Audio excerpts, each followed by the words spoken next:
because you never answer me Buddy, what you doing? with anything. If I was to ask you right now what your middle name was, you'd spend 2 hours telling me why you can't tell me. And there would be a reason for that. Yeah, see.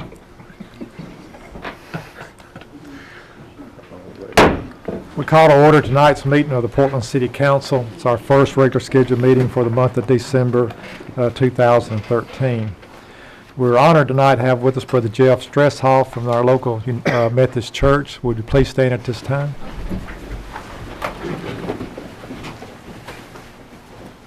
If you would pray with me. Dear Lord, we just give you thanks for today. We give you thanks for the strength in our bodies to be able to do the work that you've called us to do. We give you thanks for the wisdom that you've given us in order to discern the direction that you call us in.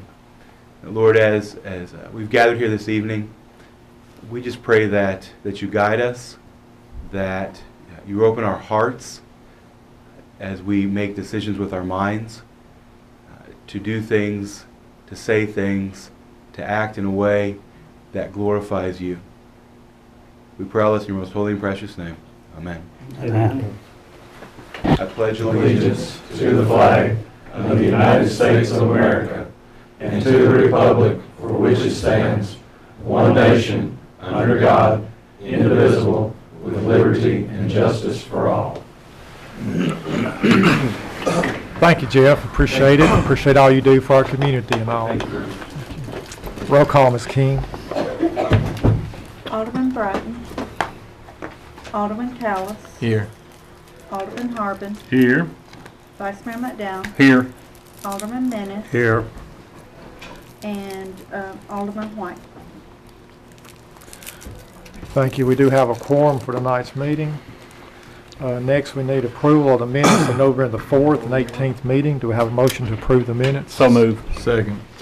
We have a motion and second. Any discussions, questions, additions, deletions? All in favor say aye. Aye. Opposed? Next, need approval of the agenda. Have a motion to get the agenda on the floor. So moved. Have a second. Second. See any changes to the agenda? All in favor say aye. Aye. Opposed? Next, we do have 3 public hearings. The audience will have an opportunity to speak to the council on the rest of the agenda, but right now we have these actually 4 public hearings on specific items. The first is ordinance 13-38, an ordinance to authorize a contract between the City of Portland and Portland Utilities Construction for the annual sewer rehabilitation contract. Does anyone wish to make a comment on this contract? Okay, if not, we have ordinance 13-39, an ordinance to authorize a change order, final adjustment in the amount of $52,810 for the contract with Triton Construction to replace a natural gas line on Highway 259. Does anyone wish to make a comment on this change order?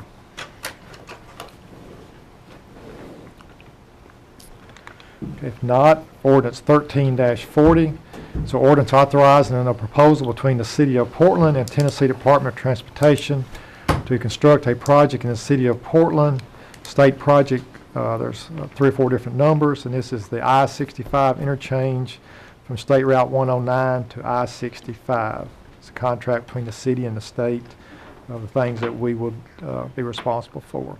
Does anyone wish to make any comments on this contract or proposal?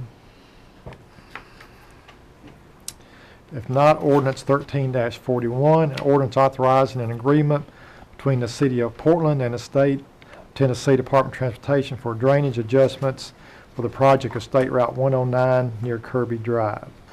Anyone wish to make any comments on this proposal?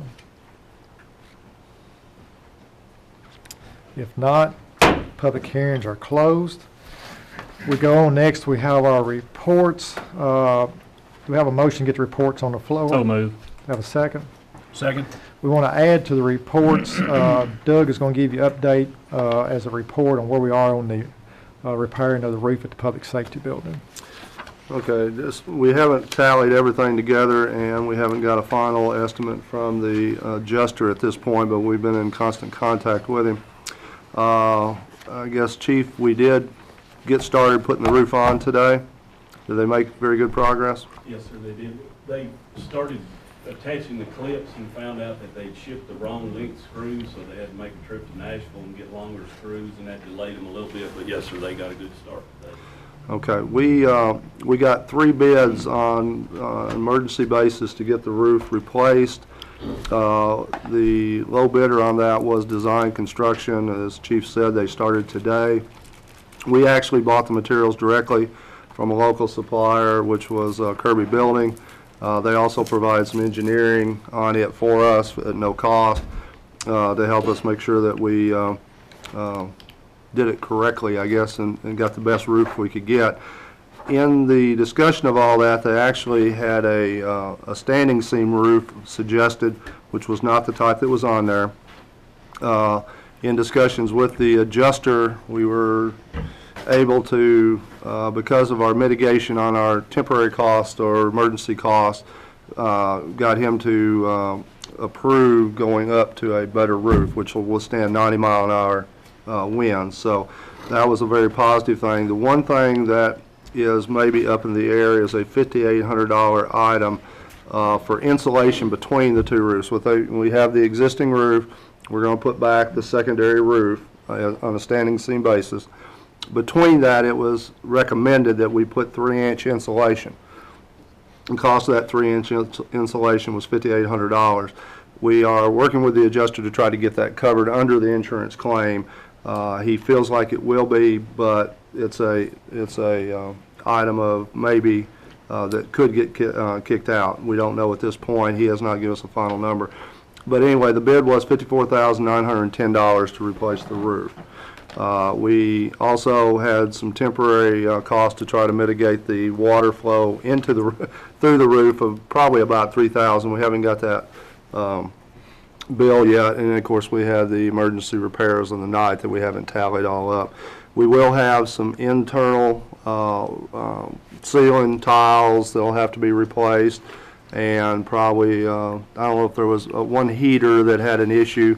The initial estimate was $100,000. We feel like it may be a little bit, or it could be less than that by the time we get done, and that's where the adjusters, I said, was working with us to try to get this taken care of, upgrade our roof basically, and cover it all under the insurance claim. But we are going, regardless, we're going ahead and putting the insulation in between the 2 We did layers. on an emergency basis make the decision and signed off to go ahead with that at this point, because, you know, to be able to get it done so quickly.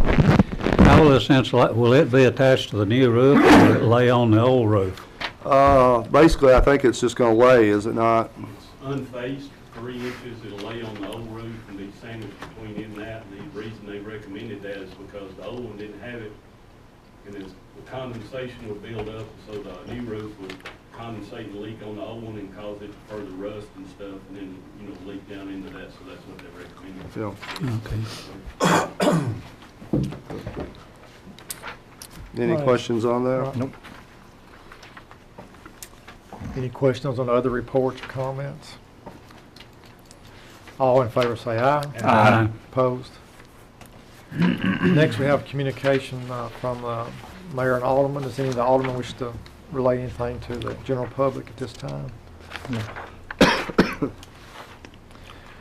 One thing I would remind, if anyone is interested in the vacant council spot we have, which Mr. Coker who moved on us and moved out of the city where he had to resign from our council spot.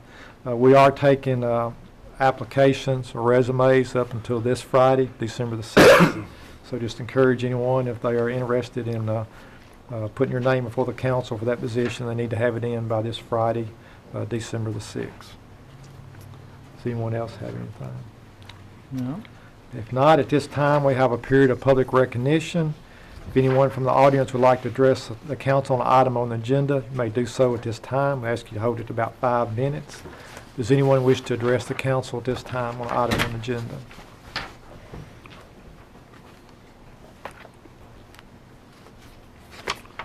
Okay, if none, we'll go on to, we're honored to have with us tonight Karen Stevens with Parker and Associates, and she's going to present an audit to us tonight. Good evening. I'm Karen Stevens with Parker and Associates, and it's nice to see you all again. I'm presenting tonight draft financial statements, and hopefully you all have seen these. I think they were distributed last Today. week. Today? No, today. Didn't get out till today. They're still working drafts, so you'll see a few of my notes on there, and Doug and I have talked about a few changes that we'll make just an hour ago. But for the most part, substantially complete financial statements. Our plan is that they'll be submitted to the Comptroller's office before December 31st. So, in the interest of time, I know you have a lot on your agenda tonight. I'm going to go through it fairly quickly. Please stop me at any point if you have a question. The good news is that I have good news to deliver to you tonight. The findings that I'm going to be talking about are have been reduced from the previous year, and the numbers, the financial position of the city is more positive than it was a year ago. So it's all good news to talk about. The independent auditor's report is an unqualified opinion, which is the best opinion that we can give. That's on the bottom of page 2. Page 3 through 11, the MD&A section is still missing out of this draft, and that'll be dropped into the final report, and you all will receive a copy, obviously, of the final report before we send it to the Comptroller's office. Beginning on page 12 and 13, these are the government-wide financial statements. These are financial statements prepared on a full accrual basis, so not the basis of accounting that you all run the city day to day on, but full accrual required by the accounting standards. And it essentially presents a net position of the city, or what the city might be worth if it were compared against a for-profit entity. And as of June 30th, 2013, the total net position at the bottom of page 12, including all general funds and all enterprise funds, was about $57 million, which is an increase of about $3.2 million over a year ago. So that's very favorable. Just as a reminder, this statement includes all assets of the city, depreciation of the city, as well as all debt of the city on the statement of net position. That statement also has been retitled if you compared this to a year ago, and I'll get into that in a little bit more detail when we get to the footnotes to the financial statements.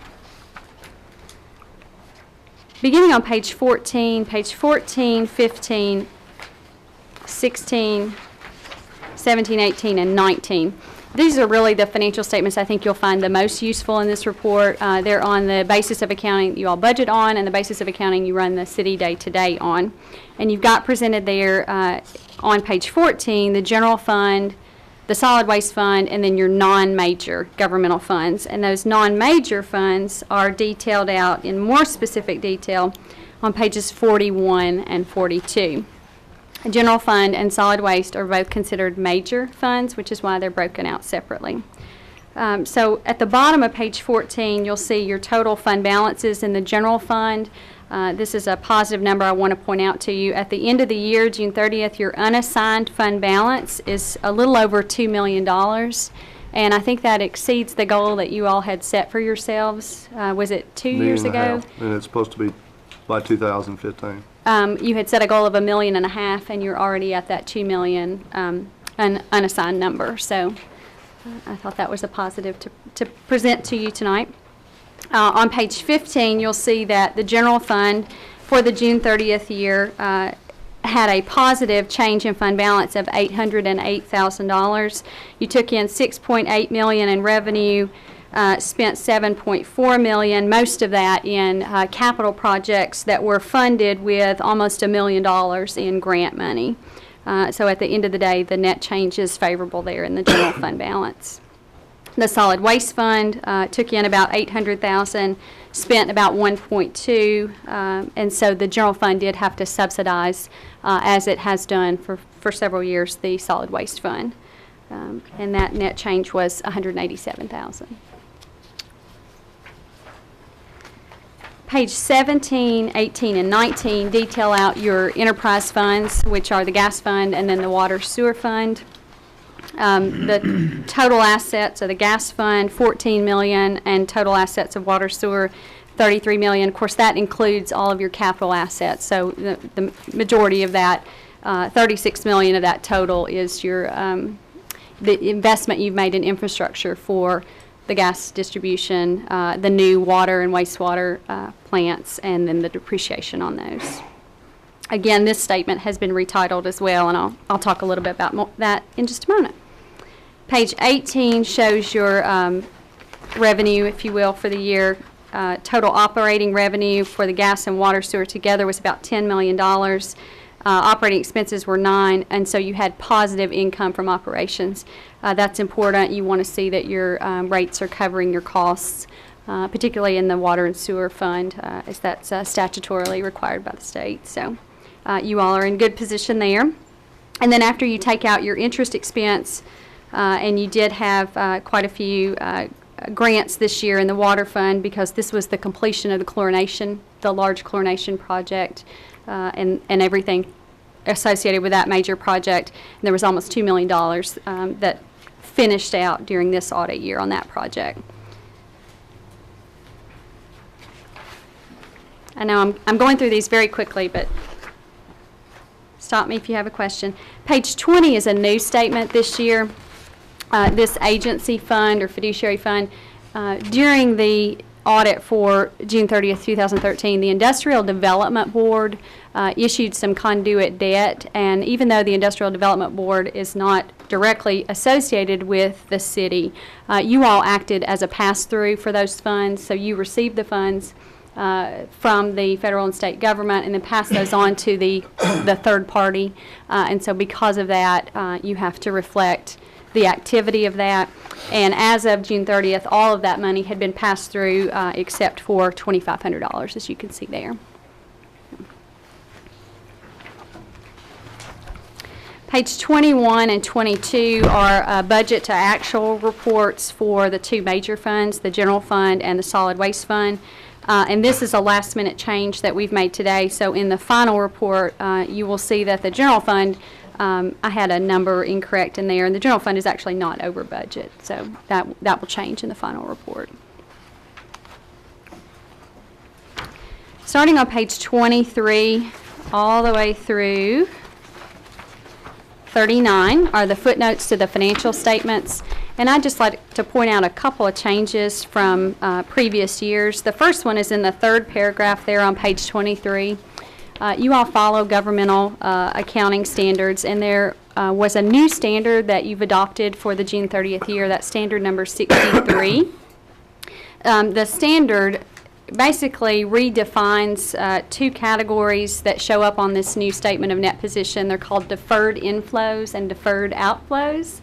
And without getting too complicated into the accounting literature, essentially the major change that it affected in this report is that the titles of your statements have changed. And then going forward in the future, if you have items that meet the definition of a deferred inflow or a deferred outflow, they will show up on that statement of net position in a different category. So they're different from an asset, they're different from a liability, but they're like an asset, they're like a liability. You all don't have any of those at June 30th, so I'm not going to go into a lot more detail there. Page 25 lists descriptions of your funds and explains which ones are major. And then on page 27 and 28, we've got definitions of your fund balances. Just as a reminder, you've got those in different categories based on the ability that this elected body has to the decision-making ability that you have to spend those funds. And those definitions are listed on the bottom of page 27 and the top of page 28. Page 29 talks about your interfund balances and transfers, and just as a reminder from last year, you all had some interfund loans between the gas fund and several other funds that were being repaid over a period of time, and all of those have been repaid with the exception of the general fund, and I think there are still 2 years left This year and next year on that repayment, and then that will be fully repaid to the gas fund.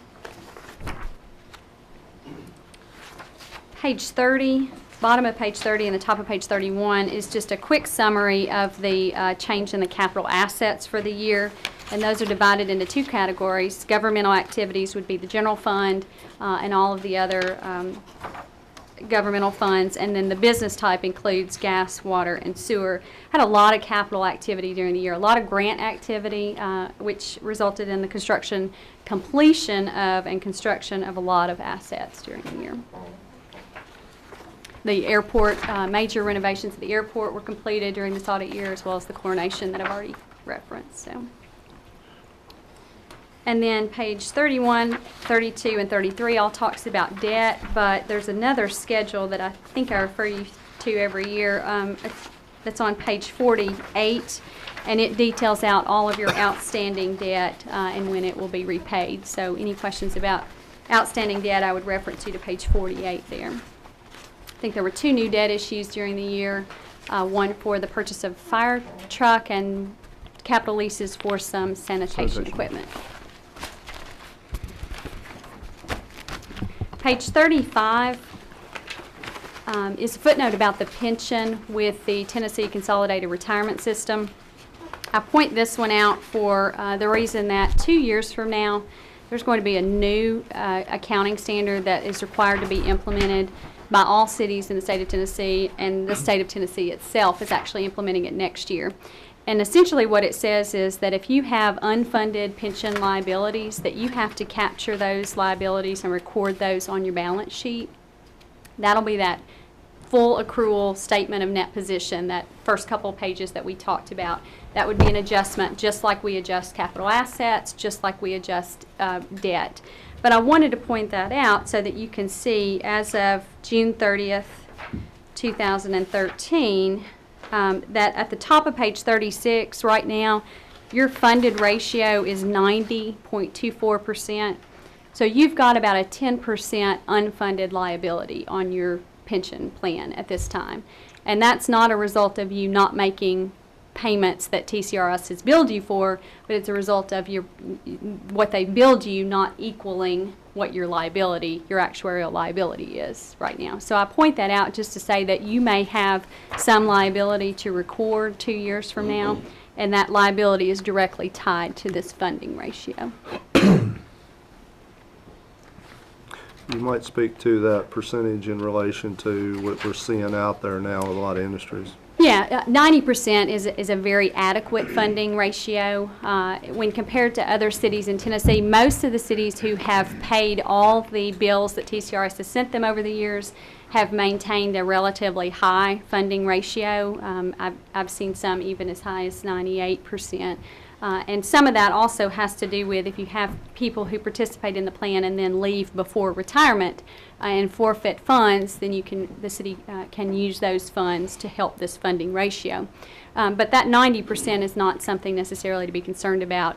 If you've got a funding ratio that's in that 75 or below percentage range, then you've got some concerns about some pension liabilities that are unfunded. So I would say that this is not a big concern. I just wanted to point it out. So to keep us from just showing up as that liability, it'll just be up to us to direct some funding to cover that remaining 10% that we're funneling out of both enterprise and general to cover those employees? It won't be as easy as that because you all participate in this multi-employer plan, so it's really not it's not completely at the discretion of this governing body. That multi-employer plan makes those decisions on behalf of the participants and how they allocate that among each city. And so it's not just as easy as this governing body saying we want to fund more. That there are some other factors, and honestly I'll have to defer a lot of those factors to the actuaries and somebody who has a different skill set than me. I don't know all the answers to that question. Does anybody, do you want to speak to that, Doug? Or? Well, I mean, again, you're saying it right, but what we're looking at, and it is a down the road issue for us, but one of the key things is we're seeing investment now do better. Will help us in this too, because your investments are what drives this. And over the years where we've had the weaker investing, not on anything of their fault, but just the market itself, has caused this issue in a lot of respects. So if we can continue to have solid return like we have in the market now, this ratio should increase for us, which means our future liability issue will go down.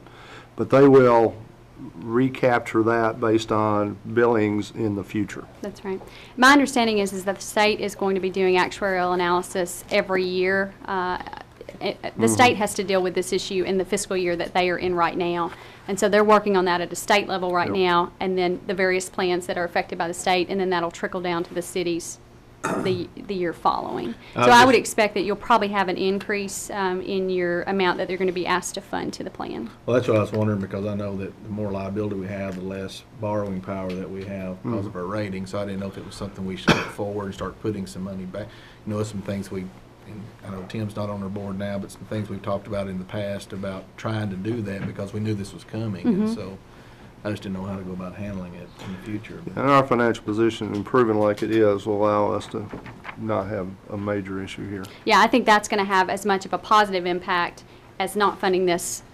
That will have a more positive impact, what you've done in other areas of your finances, than this would be negative I see. at this point. Does that make sense? Yes. I just wanted to point it out because it is something that's coming. Okay.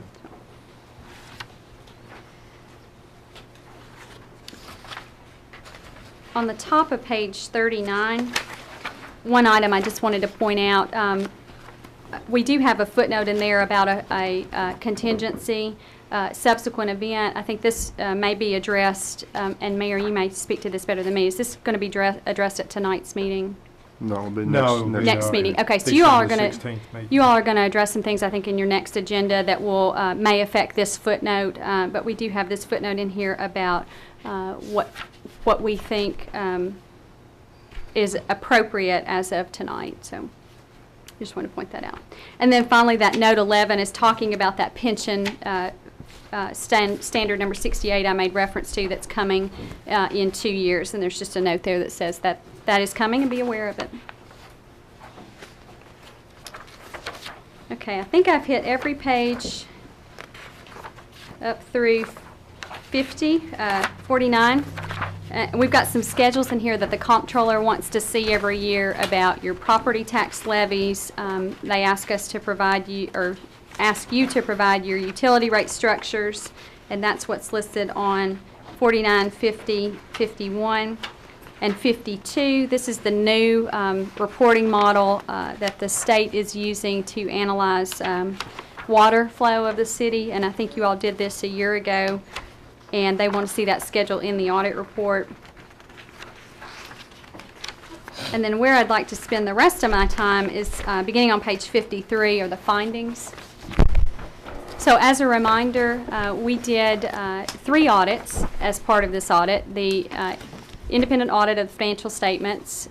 We did it in accordance with government auditing standards, so that's the second audit. And then because you expended more than $500,000 in federal pass-through money, we did a single audit. That's the third audit. So pages 53 to the end of this report are all required communications because we did that governmental audit and that single audit. And just to point out a couple of items, beginning on page 59, the schedule of findings and question costs. This is what I'd like to talk to you about. We actually audited 3 government programs this year, 3 of which exceeded the $500,000. And we have to make comments and communicate those to you. And you'll remember from years past, there are 3 categories of comments. Material weakness is the first category.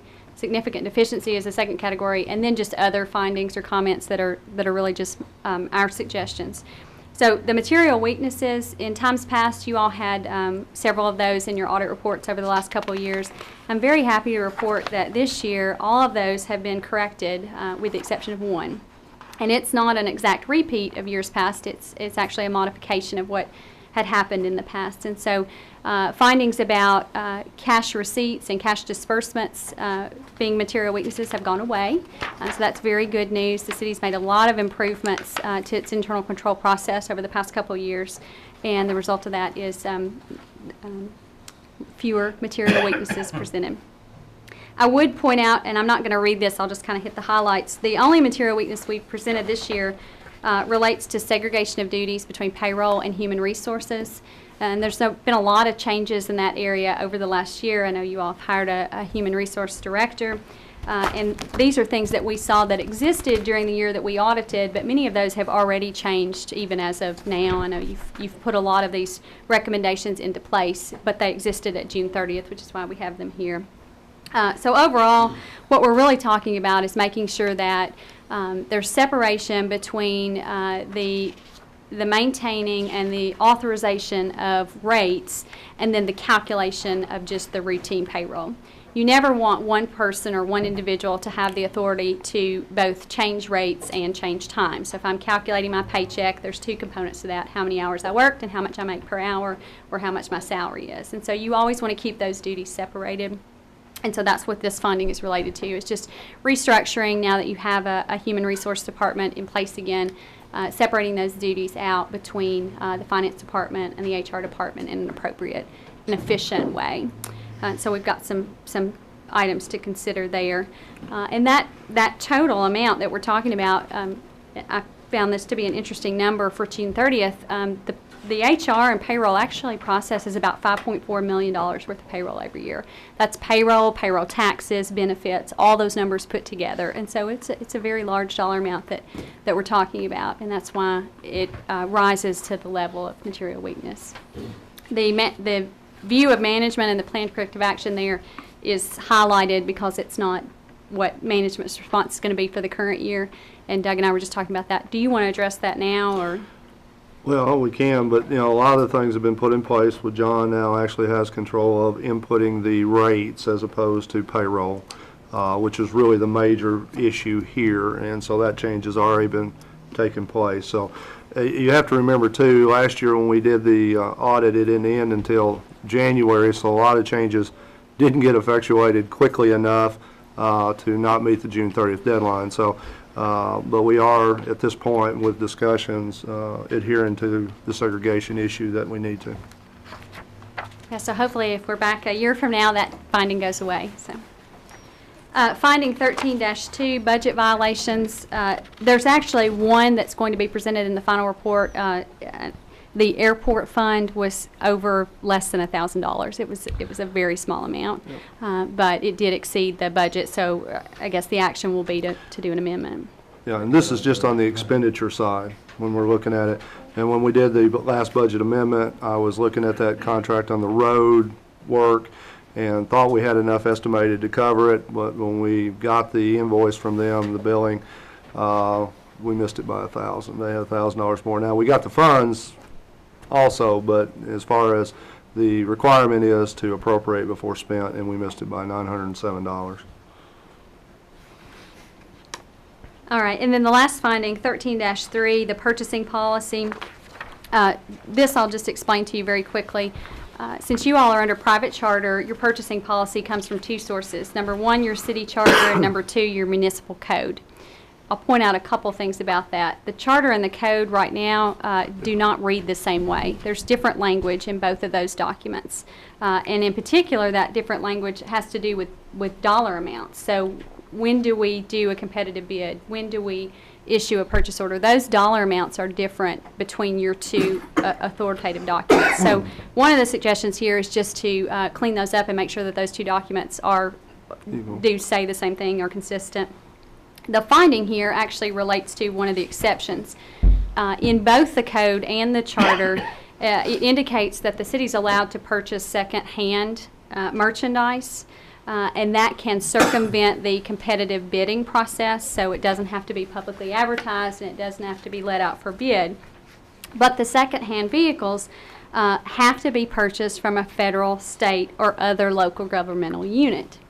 There's no exception for purchasing secondhand if it's not from a governmental unit.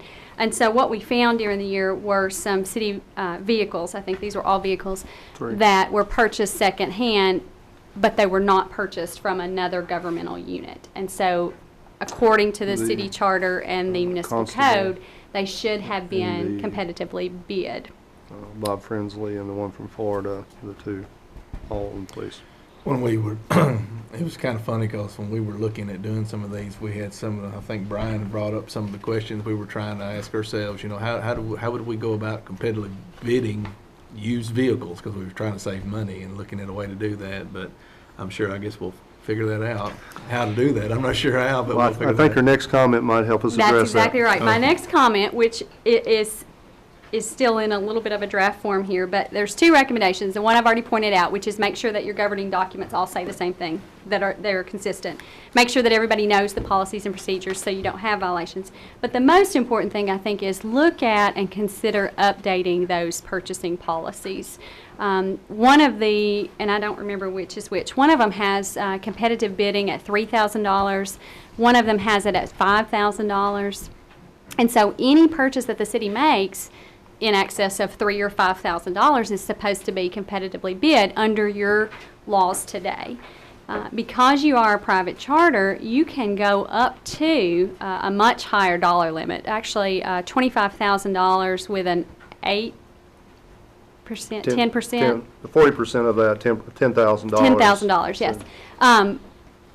You are allowed to do that legally under the law. However, you would have to go before the General Assembly because that would be a change to your, to your charter. If you're not a private charter city, if you're a city manager or another form of government, they follow MTAS recommended guidelines, which those purchasing limits, the highest for competitive bidding is around $10,000, up to $10,000. So your limits are substantially less than other forms of government and also substantially less than allowed under your form of government if you made a change to your governing documents. So I think that my best advice would be to consider making some changes to that, increasing those limits so that you really are only using the competitive bidding process when it makes sense to do so. A lot of the routine purchases of the city are under those dollar amounts where from a practicality standpoint, it doesn't make any sense to do competitive bidding on those. Was our municipal code not updated after we made the changes to the charter that's causing the problem to speak of? Because we had revisions 2 or 3 years ago with our charter and had our private charter approved by the state legislature. And is that what you're referring, that municipal code should have been changed at the same time? Yes, okay. That's right. And I did pull, just to make sure, off of the website that maintains both those documents for you, to make sure that I was looking at the most current information before Doug and I discussed this violation. And they do still, they are not consistent. Yeah. Any other questions about that purchasing? There are some other items also besides these exceptions that, again, under MTAS recommended models or under the state allowable laws, you could also make exceptions for other things as well that are not in your current purchasing policy. So it's not just dollar limits, but also exceptions that you might want to consider.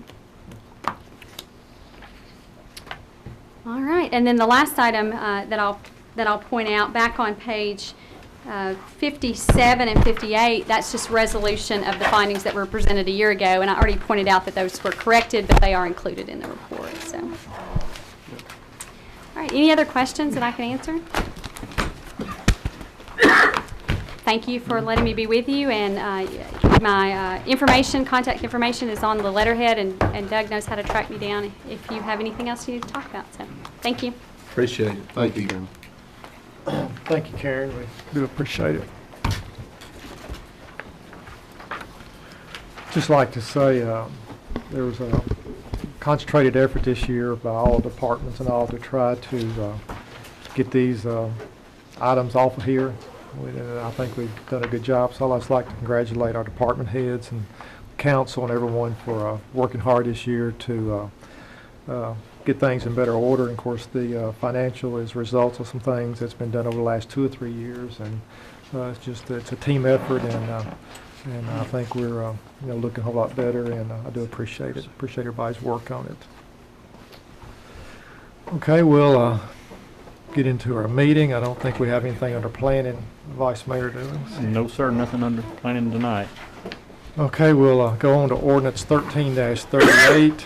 This is ordinance, second reading. Ordinance to authorize contract between the City of Portland and Portland Utilities Construction for the annual sewer rehabilitation contract. Move to approve. Have a motion. Do we have a second? Second.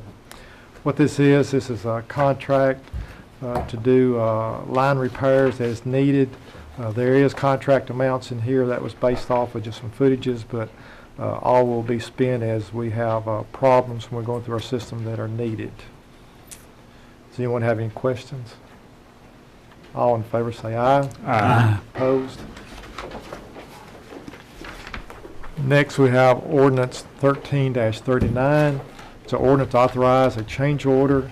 It's a final adjustment change order in the amount of $52,810 for the contract with Tri-Town Construction to replace a natural gas line on Highway 259. Do you have a motion to get it on the floor? So moved. You have a second? Second. I know last month there was some, last meeting, there were some questions of the creek crossing where the majority of this was at. We do have here with us tonight our city engineer, Brian Price, who was involved in that project. He's available to answer any questions if anybody would like to ask him anything before we go on further with that. Well, I will ask, Okay. wouldn't it have been possible to cross that creek with that pipe instead of boring, instead of spending, $52,000 more dollars? No, sir, TDEC would not have allowed that with it being an impaired stream, and as large as it was, you could not open cut it, you'd have to directional bore it. When did that law take effect, do you know? No, sir, I do not, but it's just because it's an impaired stream. Yeah. It might even be a high-quality stream, but it's on what TDEC classifies as a 303D list. Okay, well, I know a gas pipeline went through there and they did that Yes. 3 or 4 years ago, maybe 5 years ago. And you're going to find that, unfortunately, Melvin, Pardon? I know what you're saying. Unfortunately, we're going to find this more and more. There's going to be streams crossings that we're going to have to be doing them different. Mr. McDowell has some. I guess probably part of my question that I had last time was, is that not being able to cross that stream like that, is it not something that the person that bid knew beforehand that they were going to encounter that? Was it a They surprise did. to them, or? What the issue was there was no test borings done, and we did not know the depth of the rock, and we needed to be in the rock layer for the bore machine to make it through it. Mhm. Basically, if you get too shallow, it'll ride up on top, and you'll get sediment that'll pop up through the stream bed. Right. And that sediment is a violation on the TDEC. And so to get down to the rock level, once they did a study on it, it required the head to have to go deeper, which made the angle get longer, which made the bore get longer. And I think when we were meeting in work study, and Jody brought up a really good point, maybe on the next, anytime we get ready to do those stream crossings or those things, we'll just put in the contract that they have to bore, pre-bore for their bids. Before they come to submit a bid to us, they'll have to go out and do some test bores or something to find out the depth of the rock, so we'll have a better idea, I guess. Well, what Thomas and I have done, we're gonna leave it up to the contractor. We're gonna make all creek crossings now lump sum, to where we know right then and there, at the beginning of the contract, it's lump sum. This is what they're getting paid for the creek crossings. If something happens during construction that would make it longer, well, that will put all of that on the contractor. We'll have that in the contract documents. We've actually already currently put that in right now with the current gas project we're working on. That we'll just make all creek crossings lump sum. That way, when the contractors come to pick up plans to bid the project, they'll go out and view the project. It'll be in their opinion what that creek crossing would be, rather than just set up a linear foot price. Now, do we think, though, that, I guess we'll just have to judge that as we go forward, because if we do that, then any contractor would just go higher, because they don't know what they're going to face. So they're going to put a greater amount of their bid in there. They may say, okay, this creek crossing's $200,000, it only cost them $75,000, but we had to pay the $125 because we bid out a lump sum. So it'd be something we'd have to watch out for, I guess, right? That is, but to be honest, one way or the other, you're gonna pay for it. The mayor and I were talking, if you do it at a linear foot basis and request that they do the study prior to find out where the rock is, we're going to end up paying for it then with the study. So it's kind of a one way or another, we're going to end up paying for it. But it does appear that it would probably be easiest to put all of that on the contractor rather than have to have a change order like this. And at least then, when we have the contract, we'll know what the quantities would be associated with that, and we wouldn't have to worry about an adjusting change order to come in and verify those quantities. Or to clean them up. We still have to remain competitive. Instead of a lump sum, would it be better to require the contractor to do the testing, do the drilling or whatever, and give us a bid? Put it on his bid, each contractor. We could do that, but then each individual contractor would go out there and do the testing and everything, and it would still be included if you broke it down like a linear foot price, then that, you would end up paying for that just by the linear foot price. So you would, it's kind of a catch-22, one way or the other, we'll end up paying for it, but that is another way that it could be done. I was just more concerned about it because it was kind of, we were kind of blindsided by it. But instead of, you know, it's a pretty good sized change order for $52,000 to come to the council and say, guess what, that project went up by $52,000, now you've got a bill you got to pay. I don't know if we'd have taken a different route, if we'd have been told that up front, or if we'd not had any choice. It just kind of caught us off guard. That's a pretty large change order to I mean, I'm not sure what they would do if we voted it down and it didn't get passed. I don't know how they would proceed with that, have to collect it, I guess, so. The It's only pretty other large. way they would have done it is they would have requested come at it with the change order prior to doing the work. Because the only way you could have done it then was to dig a deep bore pit. That would have shortened the bore, but then they would have requested funds to dig the pit. And we're not trying to hammer y'all over it, 'cause it's not anything y'all did, we just had questions on it. Answer any question you have. But, now, you talking about just a lump sum, if the creek's 10 feet wide or 30 feet wide, just a lump sum? It'll be a lump sum for all creek crossings, so let's say you got one creek crossing in a project, or you got 6, 7, 8, 10, it would be a lump sum for all creek crossings. So it wouldn't be like a lump sum per crossing, it would be for all crossings. You would still take the lowest bid. It eliminates them from coming back with a change order at the end of it. That's exactly So right. They know, and they'll do their own probing. and So they different would, things. did you say they would bid Well, we would still take Each the lowest cross? bid. each crossing? You'd take the lowest bid on each crossing? No, for the project. Out of all the contractors that put in, we'd still take the lowest bid of the bid. Well, There's no more surprises is what we're aiming. Well, one of the questions that I had when it happened was, I wasn't sure if the lowest bidder was low because he left it out, and then if his change order actually put him over the next higher bidder, and maybe that next higher bidder had actually figured in that he had to do that, and that would have been the better No, I'll value. go ahead and tell you, I don't remember right off the But I top of my think head. actually the next person up is even higher than this change order. Yeah, the next person, I think the total for that contract was, and I'm just ballparking, I think it was around 350 or 375. And I think the next highest, or the next lowest bidder was over 450, closer to $500,000. Right, and that's one of the reasons that even though we had so much discussion in our last meeting, we decided to go ahead and pass it on, was it was still less than the next person was. Yes, But you could see how that could become an issue if that happened like that. yes. I'd still like to see each crossing on their bid contract. And then that way, if they come back, say, wait a minute, this rock's 20 feet deep here. What are we gonna do? And I think that's kind of what he's saying. He's saying if they put it in a lump sum, they can't come back. They have to do the project for the amount that they put in there, and there can't be a change order. I think Yes. that's where you were heading, maybe on that. There can't be a change order for creek crossings, For the Who's creek the- crossing. Who's determining the amount that should be set for each crossing? Well, the engineer would give you an estimate on that, and then it would just be based on whatever they bid it at. So the engineer, whoever would do the design work for that project, would give you an engineer's estimate for the total amount of creek crossings there. And then that would just, after that, it would just go to the Okay. bid. So whatever the engineer put in there is what you said as the It's kind of a amount for that guide, crossing. yeah, kind of a Okay. guide. Yes, And the competitive bid would take care of the rest of it. Right. yes. As soon as they go out and look at it, something they know what other people are gonna bid to try to get the job, so they'll fight it. Well, I was kind of confused. He said, Thomas and I have come up with this figure for all crossings, and No. No, it's This not a is- certain dollar amount, I'm Okay. sure. It'll be the Okay. I the got you. designer of that, each individual. Okay.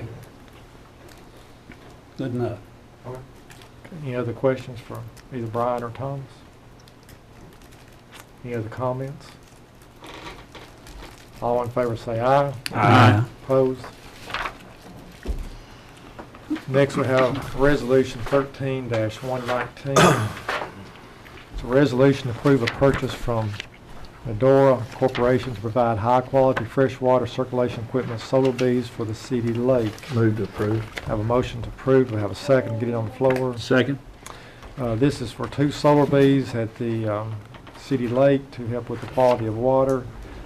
This includes shipping, delivery, installation, and training. the price of $119,134. This is coming out of the money from the grant and loan from Rural Development that was originally signed for our lake projects and some other things, but we were asked to go ahead. This is where the money was for the upgrades to the water treatment plant that were done. At last meeting, there was discussion that a citizen here had mentioned to some of y'all about finding some paperwork and so forth where they had not worked properly in other areas. Brian and Thomas did have a conversation with that individual, and I'll let one of y'all maybe explain, Brian or Thomas, either one. Well, as the mayor alluded, Brian and myself spoke with the individual, and he was very polite and gracious with his time. His concern was over the volume. Was it sufficient to treat the lake? The lake that he had researched and that was in question was up in New York, and it was a very large lake. I'm not sure if it was 700 million gallons, but I do know it was a 5-mile acre lake. Ours is a 35-acre lake and 120 million gallons. So the size of ours is smaller. Also, upon doing further research, the lake that was in question was for recreation only. It wasn't for water treatment, to my knowledge. His main question was is our volume enough in order to satisfy the needs for our lake, for the 2 solar bees? The lake in New York was a 700 million gallon reservoir, and it had 2 solar bees, and it didn't work for them. I believe they had to put 4 in or something like that, or maybe it just never worked for them. But with our volume of our lake being a 120 million gallon lake, the volume I believe is sufficient to turn the lake over once a week, which will help control the iron, manganese, and blue-green algae that is causing problems in our lake. I hope that answered the question that was posed. Yes, sir. Are you basing everything you are saying on what the salesman told you? It was a third party. I'll let you address that. We had a third party, when I was with Goodwin Mills and Caleb, we contacted a third party designer, and they helped us with that, and then also we got information from the provider, but no, it wasn't directly from the supplier. But the lake in question, that study was done in '06 and '07. That study was done on a lake that was just for recreational. Basically, it was dirty water, and they couldn't get enough people to go out there and boat and fish and swim on the lake, so they put these solar bee units in, and according to the data they pulled, there wasn't what they called significant results. But significant results when they had 2 units in 7 foot of water near a shoreline compared to a 5.34 square mile lake. If you look at just that small of an area over the whole lake, yeah, it isn't going to give you very significant improvements. But the people, in that study, they did mention that the people that were surveyed said the water cleared up and they liked it, and they said there was a very noticeable difference. But they weren't trying, what we're trying to do is to improve the algae in the higher layers, and then the bottom we also want to improve the iron and manganese. What the units they installed out there were not intended for iron and manganese. They were just trying to help the turbidity, and that was it. And in the areas around the units, they did help the turbidity, but that lake was so big, there's no way that 2 units could have touched the turbidity in that whole lake.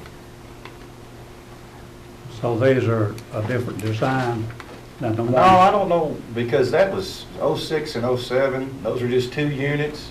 I don't know if they've changed the design since then. The study didn't mention anything in there about any information about the units, whether they were larger, smaller, the size of them, or anything like that. No. Only thing it mentioned was that they were in about 7 foot of water. 7 foot. And these, where we're going to stick ours, will be out in the deeper part of the lake. Now you got that thermocline, that layer in there that keeps the 2 layers separate. We're going to set one above that and one below that, so you're going to have one around 25 to 28 feet deep, and then you're going to have another one that's probably like 7 to 10 feet deep. But this will help our issues. This will help improve them, especially because the 2 units will turn over about 4 million gallons a day. And not to be rude, but it'll probably turn the lake over in about 2 weeks, and we only withdraw like 2 million gallons a day. So these 2 units will turn over 8 million gallons a day. So it's actually going to turn that lake over pretty fast.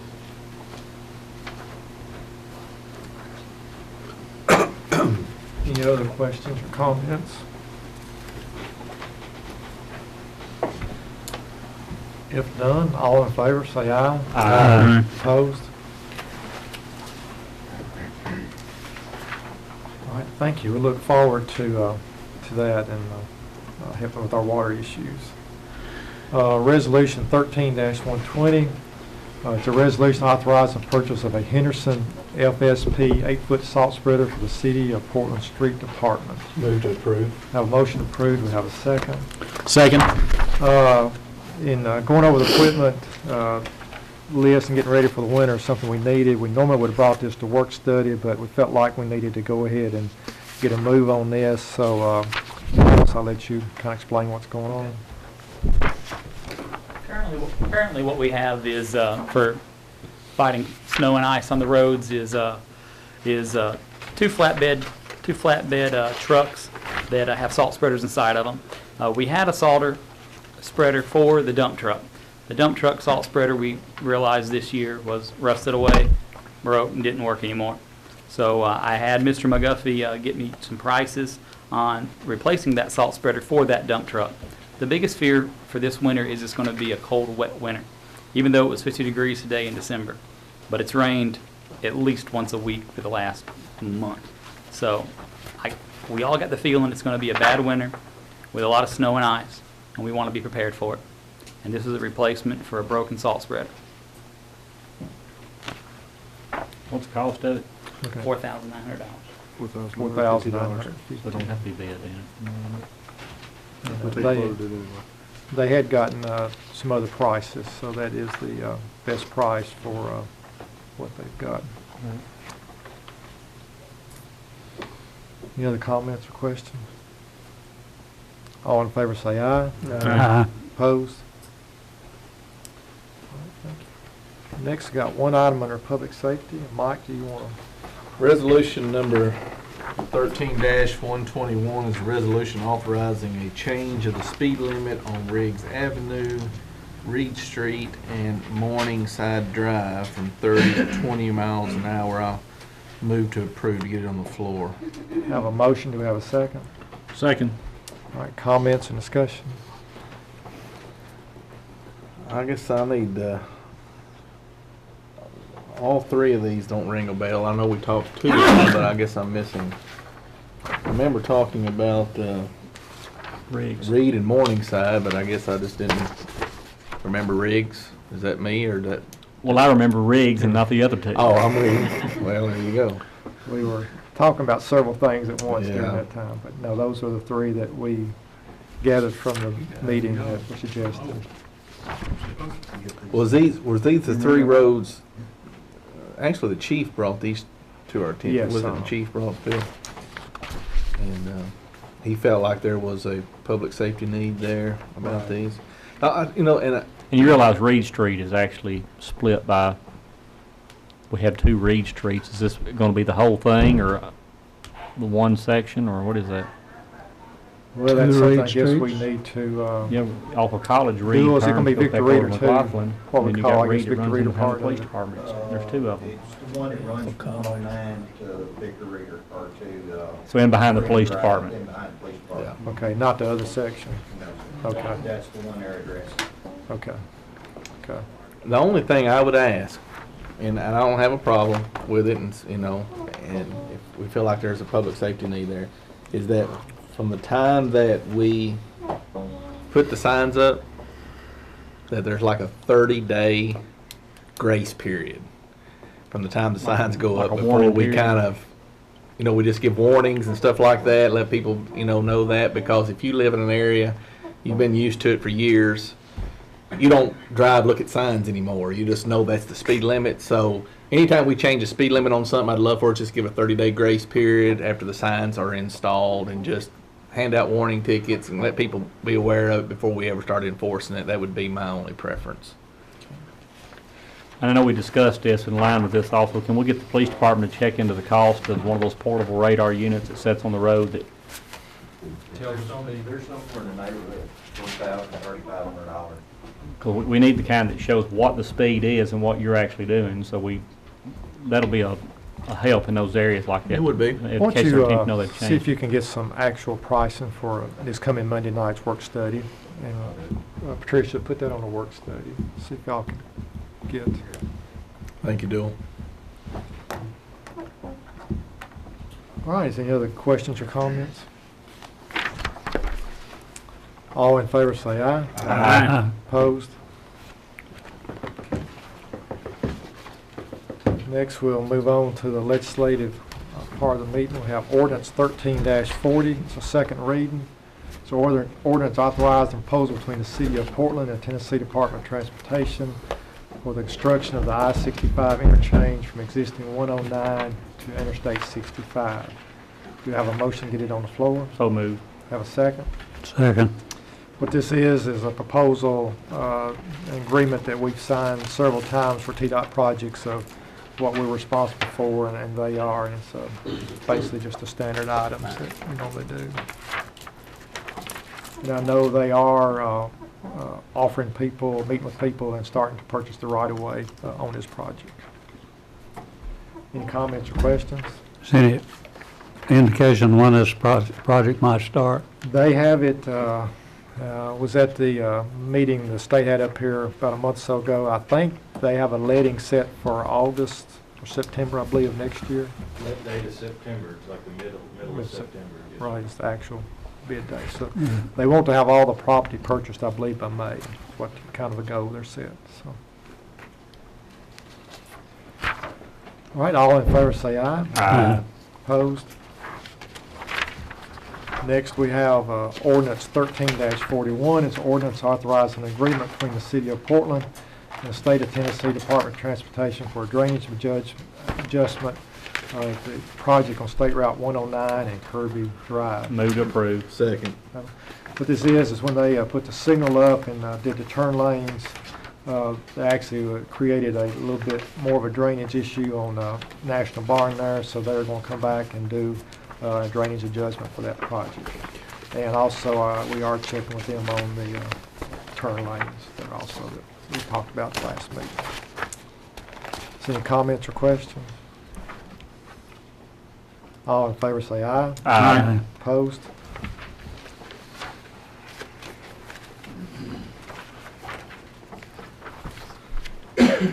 Next, we have Resolution 13-112.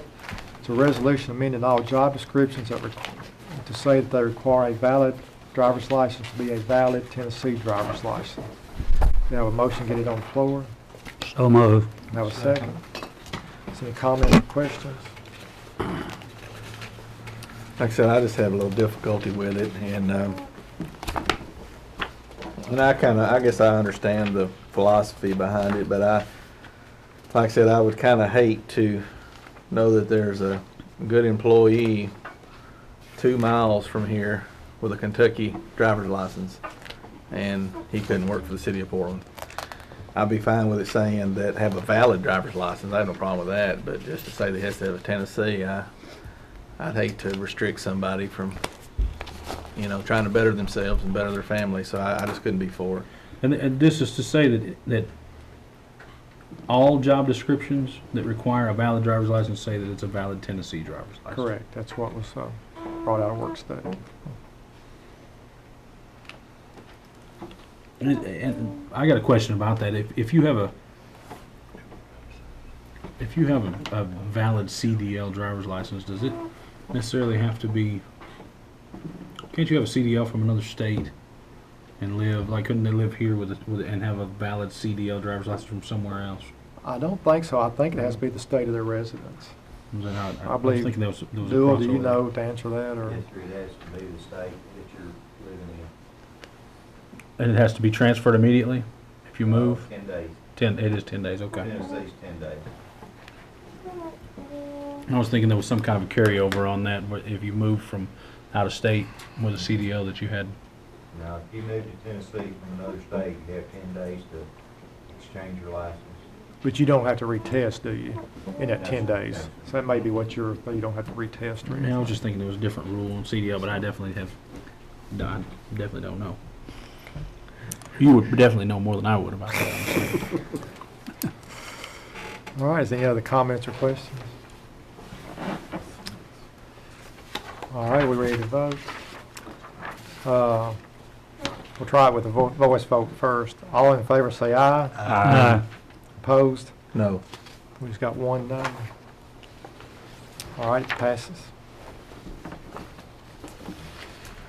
All right, next we go to Resolution 13-122. It's a resolution to appoint one member to the Portland Housing Authority. Randall Hinton's term will expire on December the 13th. He does not wish to choose another term. So we're recommending, and this is from the Housing Authority, Mr. Joe Everett to serve a term on Portland Housing Authority. And I would ask for that. So have a motion to get Resolution 13-122. So moved. Do we have a second? Second. Any comments or questions? All in favor say aye. Aye. Opposed? Next, we have a resolution for a joint water authority, and this is something that's laying on your desk. Mr. Amonette, with holidays and all, got this together today. Can we have a motion to get it on the floor? So moved. Have a second? Second. Okay. Well, we've been talking about our long-term water supply. We did have a meeting this last week over at the community center with the City of Westmoreland and Castagne Springs Bethpage Utility District, talking about the possibility of approaching the state, getting a separate intake, and the three of us going together and operating that plant and that intake there. I thought we had a very good meeting. Good questions, good comments. Seemed like everybody is in favor of us moving forward with the idea. No words saying that we're committing any monies or anything at this time. And we did ask that each body go back, present a resolution to their body, asking that they support the idea of what we're asking to do. And this is that you allow the mayor and then one city council member be selected by the city council, and do that in another meeting, to be part of these meetings, to go to the state, to get the idea and see how favorable they are for it. The Corps of Engineers is very open to the idea, but they won't be sure that TDEC is on board before they proceed with it. And so that's all that we are asking, that we be part of this meeting with the state to see how open they are to the idea. I know Melvin, you was at the meeting. I don't know if you've got any comments. And David, if y'all got anything, any other questions? No, I think it's an informative meeting. I'm excited about it. I know it'll be a long, drawn-out thing, getting it done, but I think it'll be good for the city in the long run. It's something we'll have to have sooner or later down the road. And what we're trying to do this time is, of course, we thought, and this is no reflection on anyone, the city, the mayor and the council, and back in the mid-90s decided to make a lot of improvements to our water system. And, a new plant was done, upgraded water lines, another storage tank. And in that was the lake issue. And, of course, we thought everything was on board with it. Of course, through the years and some change in policies and regulations with the regulatory authority, the lake has not been able to move forward. And so I think what we have learned a little bit is before we spend a lot of money on studies, engineering, that we go and try to get the blessing first and then proceed. So I hope that's what we're trying to do at this time. Oh, David, you were there. You got any comment? Well, I think based on the comments made by all the parties who attended, and it was well attended, if you want to stay in control of your water sources and stay in control of your rates, this is something you need to do. Otherwise, you're going to be dependent upon what somebody else says those should be. And I think this is, ironically, the statute I mentioned in the draft resolution, in a sense, adopts by law a policy of recognizing regional water authorities and planning opportunities in that respect. So it seems to me, and I think Melvin was exactly correct in his comments, and I would recommend you go forward with this resolution. And our goal was, if City of Westmoreland and Bethpage agree to this, that we would try to meet sometime in the first quarter of the year with the state to go ahead and move forward. Castagne Springs now is at the mercy of their supplier. as far as their rates are concerned. Well, so was City of Westmoreland too. So is City of Westmoreland. They don't set their rates. I mean, they have to adjust their rates according to somebody else's rates, so. Yeah. And what this would do, this would be a long-term source for us, and the way it was looked at a few years ago when Brian Goodwin was our city engineer, there was a little bit of kind of work done on it then before the state did their study, that basically the east side would be served by this new plant. And then the west side and the rest of the port would be served by existing plants. So what that would do, they'll give you another source that would enable this plant to last longer without having to upgrade it to 4, 5, or 6 million gallons. So you'd be able to keep it the same. So you basically are kind of swapping out what you were doing, but just feeding it from different directions. So still I might important. mention this is, in a sense, approval of the initial start of all this. There will be many more approvals necessary by the council before this is ever finalized. Like I said that night, if we get the blessing and when 3 political bodies sit down together, it's not going to be easy. There's going to be some arguments and giving and taking and working out. So it is a long process ahead. But, I think for the best interest of our water customers in Sumner County, this will be a good thing. Any other comments or questions? All in favor say aye. Aye. Opposed? Next, we have Resolution 13-123. It's a resolution approving committees or work studies for 2014. We have a motion to get it on the floor. Mayor, before we start on this, can I say something? Oh, yeah. I've thought about this quite a bit, and I'm not really sure which way I want to go on it myself. But there's going to be 2 council members absent of this. One has awful strong feelings on it, I know Mr. Bratton does, and he's out of town. Of course, the other one's going to be the new council member, and I think both of those people need to be included in on this. So I'm going to ask that this be put off till the first meeting in January. Can we do that, possibly? If we do that, why don't we say we're going to continue through the month of January with work studies, because we need to go ahead and put out a calendar for the January. That'd be fine, but I So just we'll think that continue the with new work council studies member through January, and all and then a council decision made members in need to be January present. from February through the rest of the year. And that way we can get that month's calendar out and get the advertisement. That'd be fine with me, without objection. Did you put that in form of motion? Yes, sir, I will. All right, do we have a second? Or any comments or questions? All in favor of not making this final decision until January meeting after the new council member has been appointed, but January will be a work study. And what we'll do in January, if it's okay with what I thought we'd do, we'll do a council meeting the first Monday, the work study the second Monday, and then we'll do a combination meeting and work study the third, and not have one on the fourth unless it's absolutely necessary. Sounds good. All in favor say aye. Aye. Opposed? All right, next we have a resolution authorizing the City of Portland to outsource the residential and commercial solid waste collection services.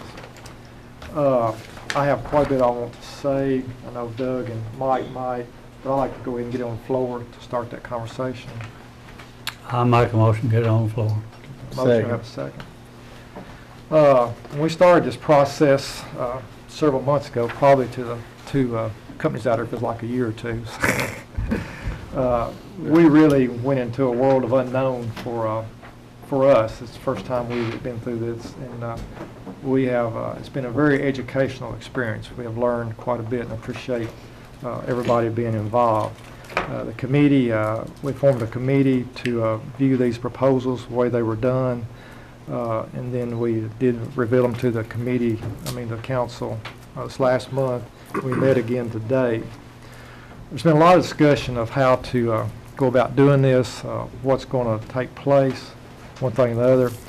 I will say that most of the citizens that have spoke to me about it, which has not been a tremendous amount, I'd say anywhere from a dozen to 20 or so, spoke to me about it. All of them would like for us to keep it in-house, and actually, surprisingly, willing to pay a little bit more to for us to do it. and then to be able to keep the service that we have. The committee today is recommending, of course it's up to council, final decision, that we put a hold on this, doing anything for at least till January the 21st. We have a person that was hired this past year who's over our sanitation department, who's done a very good job. He's already doing some things I don't know if you're aware of.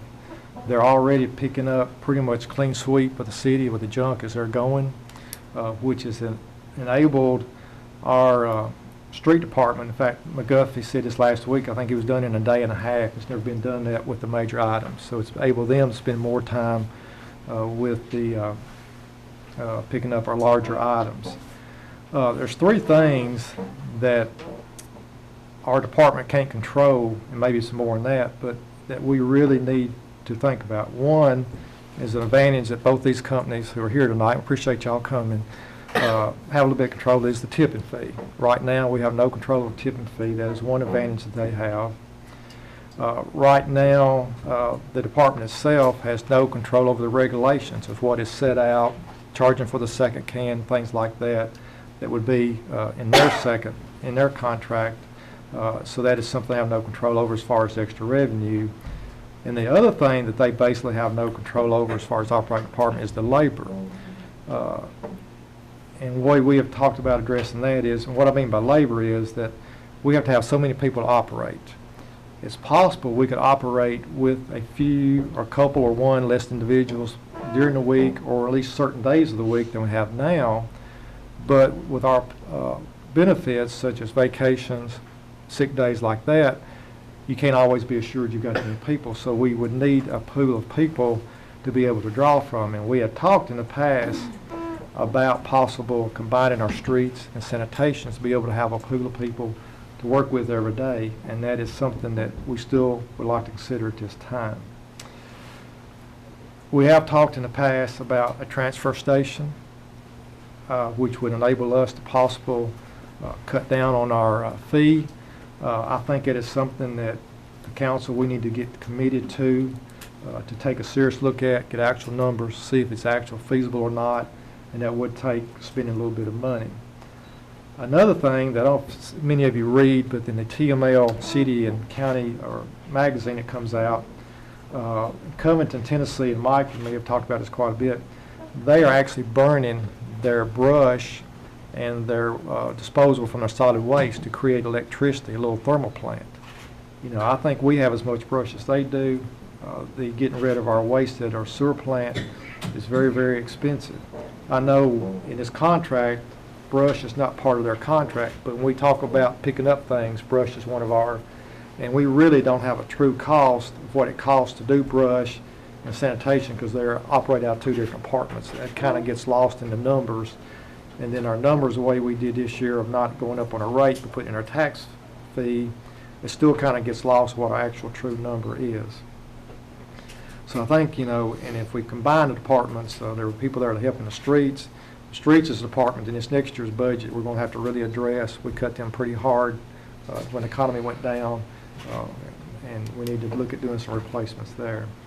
So that was our suggestion from the committee, is to take a look at this and come back with something in written form to the council, the January 21st meeting, and then if it is not good, then we're ready to move forward with, you know, looking at private. But we feel like that we owe it to our department to try for them, to give them a chance to prove that they can do what's expected of them, and if they can't, then we still have this option here for us.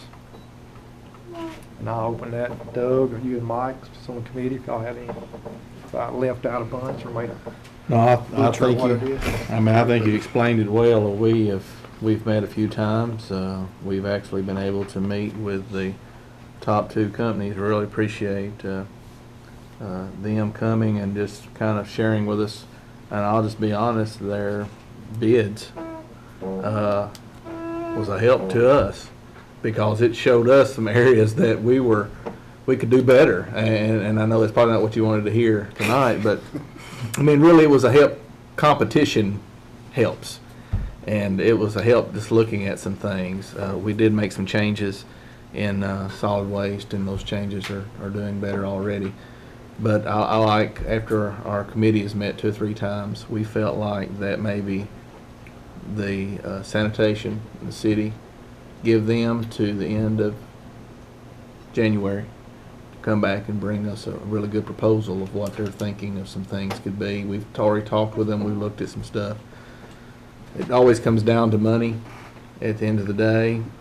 I have been surprised as well. I had shared with a few others that the majority of people that's spoken to me, which was surprising to me, I just felt like most everybody would say, you know, let's just make a change for the sake of saving money. But that hasn't been the majority of people speaking to me. The majority of people is like, well, we really like the service that we get from the city, and we're willing to pay that. And that was kind of surprising to me, to be honest with you. But so I just feel like maybe if we could just hold off to the end of January, let them put some things together to really come back and say they've already made some changes. They'll come back and just share with us, and let's go from there. I don't know what else to do.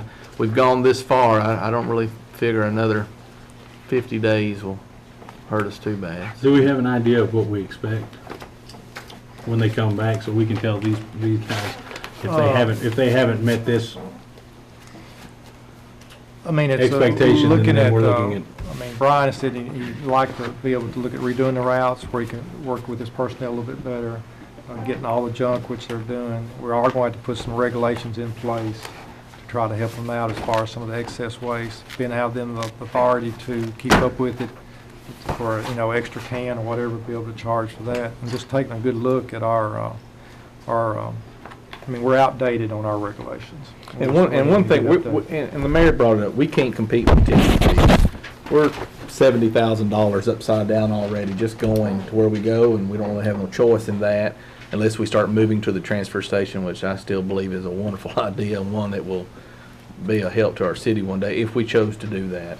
But some things, if we do pull manpower together, we do combine a couple of departments, we may see a dramatic change. Now, you won't see it monthly in the beginning, but you would see it toward the end of the year later at the cost savings. I don't know that, but that's what they do for a living. If they want to put some things together, and Thomas has already looked at some facts and figures and was trying to put some stuff.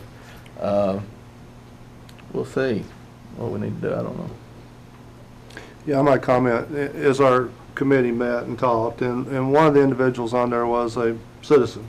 So we leaned heavily on getting opinions there on how they felt about service and evaluation, and really he had positive things to say all the way around in y'all's information and on being service through the city also. I think what we resolved in it, in talking about it, was we haven't really attacked the issue internally. We do have an individual that has a lot of experience, but we haven't really tapped all of that experience at this point to try to see if we can do it internally, especially since even comments to me have been towards, I'd rather keep it in-house. So we are hearing that, and I don't know what y'all are hearing, but y'all can share. I'm sure you've heard. If that seems to be the will of the citizenry, I think then we owe that as a challenge to us. Now, obviously, these guys have put a lot of time and effort into it, and we've put a lot of time and effort into looking at everything they've done, and we appreciate all that too from y'all. But when we boil it all down, if our citizens are telling us they're willing, then to me, we need to be willing to take that challenge and go forward with it and see what we can do. And I'm telling you, their bids, they're both good. Yeah, they're both two good bid packages, and it's, you know, you're sitting there looking at that, and we understand what we're up against. And matter of fact, you've seen in the what's this thing here called? Financial report, the audit, where we have to contribute because we just are unable to meet all the needs in solid waste there. And looking at their reports and their histories, it was pretty good. And these two companies stood out when we looked at this. And so it's difficult, I'm not gonna lie to you, it's really tough, but we thought we've gone this far, and as we sat in a committee and talked among ourselves about where we at, could we wait another 50 days? And just before we made that final, because once we're out, basically. Once we do it, we're out of the trash business. And it's a little scary, and I know they've probably heard that from other cities and other places. It's like, it's a little scary to do that. It's a big jump. And I know both companies do a fine job because they've got good track records and all that, but it's a little scary. And so I'd just like to hear, the challenge has been put out, I think, and they'll talk a little bit more over the next couple of weeks. It'd be nice to hear what we find out. And I think, I'm not meaning to speak for either one of the companies, but I think y'all had rather us be comfortable with the decision than to jump into it and then all of a sudden have a lot of issues and us, 1 month into it say, boy, wished we'd never done this, So I hope y'all appreciate where we're coming from. We really have took this serious and really, and like I say, it's what Mike, we're both two fine companies, R&R Waste and Scott's, who's the two companies that we narrowed it down to, and we both have advantages one way or the other, and when we get to that point, it's going to be very tough because you both have good points, and we do appreciate it. Services being equal, what's the dollar difference between what we have to, where we would be and where we'd be with an outsourced company? Well, I mean, it depends on how you do your labor. If we're able to pool our labor to let it be used in streets without having to hire another person in streets, you could kind of consider that labor. That's something we're going to have to work on and really come up with some good numbers as far as the time. And that's where Brian, how he will need, and he's looking at possible doing some rerouting, maybe able to help quite a bit on the way they do it. So. I just mean right now. Basically, when looking at the numbers with their costs and our add-on, I still think our rate with the lowest bid, and believe me, it's hard to get it all put together, would still be at $16, which is where you are now. So even if we did third party, we'd probably still be at a $16 rate. With $16, would you break even, not have to contribute out of general fund? That's true. So it saves us how much? 300 and something? Well, We contributed 194. Yeah, 200, but I thought the budget said 300 and some thousand for solid waste. That's what she just proposed, did it not? no, that was last year, but we transferred, and you gotta remember, we also liquidated that note out of that. You're looking at actual last year, not budget. This year's budget was 190. 198. It's what the 7 cents. Or 192. Remember we did the 7 cents Yep. Instead of the $4. And actually, we've already seen some reduction in that from what we anticipated to be at 20 to be down, but not as far as we feel like the challenge could get there. Now, do understand, this 21st is to put together all the action plans and presentation of it. You won't have a lot of actual stuff at that point, because obviously the implementation and then the monitoring to give you numbers. So, but what we're saying is, if we come back on January 21st, I guess you said, would be with all the actions that we would want to propose doing and what our anticipated results would be from that. And it would be pooling, and there would be some issues that we would have to address to give Brian the support he needs, and the backing he needs. And if the council, based on looking at that, felt like you still just can't, it's not worth for the city to be in the sanitation, then that's where you make a decision to vote to privatize sanitation, and then we'd give you a recommendation of, based on what we've looked at, and then you still got to make your decision on which one you choose. Yeah, and then we would also let them update if they had issues because of the time and delay. Well, I've not had any comments from the public, but I'd say you'd be hard pressed to find a citizen that would complain about the service they have now because they're spoiled. They put out a handful of brush and it's gone the next day. They've got used to that. I think when you start talking about adding $4 or $5 more onto it, then you might hear some public comment. But a lot of the concentration looks like the majority of the concentration of the street department is the brush, and while our streets are full of potholes. Right. And that's what our goal in this is enable the street department to have some more help and then free them up to do some things, but also still have the guaranteed labor there to operate your sanitation department every day like it needs to be. Yeah. It wouldn't necessarily be a cost reduction, be an efficiency improvement. That's what we're looking at. And you would spread that cost over 2 departments instead of 1. So it's going to be, you know what we're saying, it's going to be hard to see it in a dollar for dollar initially. And then by Well- doing our tax rate the way we did to cover that, that kind of throws it, skews it, because you need to really, I mean, we raised the tax rate to cover sanitation, but we made a tax rate instead of sanitation fee, so it really, when you look at it, you don't see that right off. So. Any other comments or discussions? I put this on there to go ahead and get on the floor and do a vote. Could have amendment to do that, or vote it one way or the other, or defer it, or whichever one to do with this resolution. I'd make the amendment that we wait to January 21st and give our city an opportunity to put something together, and the employees that we have. And then kind of put an action plan together, and then if we don't like that, we can move to privatize, but at least wait until January 21st. I'll put that form amendment. I have a motion, have a second. I'll second it. Okay. Any discussions or questions on the amendment? Actually, this is a motion to defer to the 21st. Okay. Yeah, till January, what, 21st? First, yeah, which would be, I think it should be the Second, work. second council meeting. All in favor, say aye. Aye. Opposed? Okay, then there will be no need for the next ordinance. Again, I thank everybody, and do thank both of y'all, and like I say, it's, you just don't know what's going to happen, so we will be in touch, and appreciate all your efforts. Is anything else before the council tonight? Nobody objects, we'll be adjourned.